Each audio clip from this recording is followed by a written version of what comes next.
Hi అండి, అందరికీ నమస్తే. Welcome to Mokshi and Chaitu channel.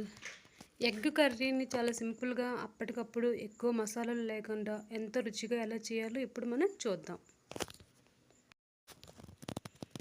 దానికోసం ముందుగా స్టవ్ ఆన్ చేసుకొని కళాయి పెట్టి దాంట్లో 2 టేబుల్ స్పూన్స్ ఆయిల్ వేసుకోవాలి.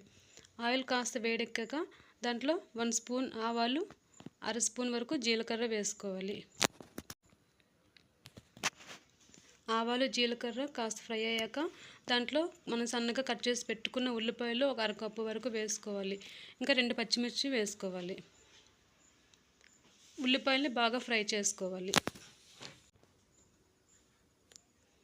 ఉల్లిపాయలు బాగా ఫ్రై అయ్యాక ఇప్పుడు దాంట్లోకి మనం ముందుగా దంచి పెట్టుకున్న జింజర్ గార్లిక్ని వేసుకోవాలి. మీరు జింజర్ గార్లిక్ పేస్ట్ కూడా వేసుకోవచ్చు. బాగా ఫ్రై చేసుకోవాలండి. జింజర్ గార్లిక్ అనేది పచ్చివాసన పోయే వరకు, ఉల్లిపాయలు బాగా వేగే వరకు ఫ్రై చేసుకోవాలి.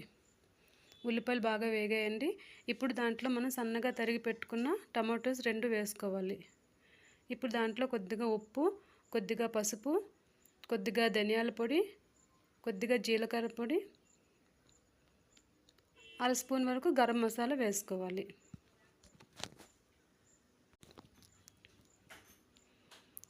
ఇప్పుడు అంతటిని బాగా కలుపుకోవాలి.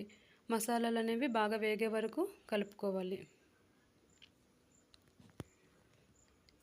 ఇప్పుడు మూత పెట్టి ఒక 5 నిమిషాలు మగ్గనివ్వండి. 5 నిమిషాల తర్వాత చూస్తే టమాటాలు అనేవి మెత్తగా మగ్గిపోయాయి. ఇప్పుడు దాంట్లో అర గ్లాస్ వరకు వాటర్ని వేసి బాగా కలుపుకోవాలి. ఉప్పు సరిపోయిందో లేదో చూసుకోండి. ఇన్కేస్ సరిపోకపోతే కొద్దిగా యాడ్ చేసుకోవాలి. మళ్ళీ మూత పెట్టి ఒక 4 నిమిషాలు మగ్గనివ్వండి.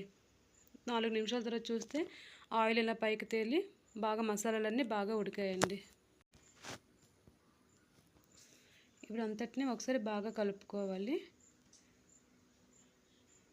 కలుపుకున్నాక ఇప్పుడు దాంట్లో మనం ఆల్రెడీ బాయిల్ చేసుకున్న ఎగ్స్ని ఇలా 2 పీసెస్లో కట్ చేసి వేసుకోండి.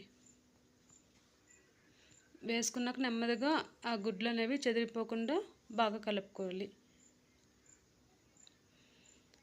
కలుపుకొని మూత పెట్టి ఒక 5 మినిట్స్ ఉడకనివ్వండి. 5 మినిట్స్ తర్వాత చూస్తే కర్రీ అనేది రెడీ అయిందండి. ఎంతో tasty egg curry ready. Rice రోటీలోకి చాలా బాగుంటుందండి.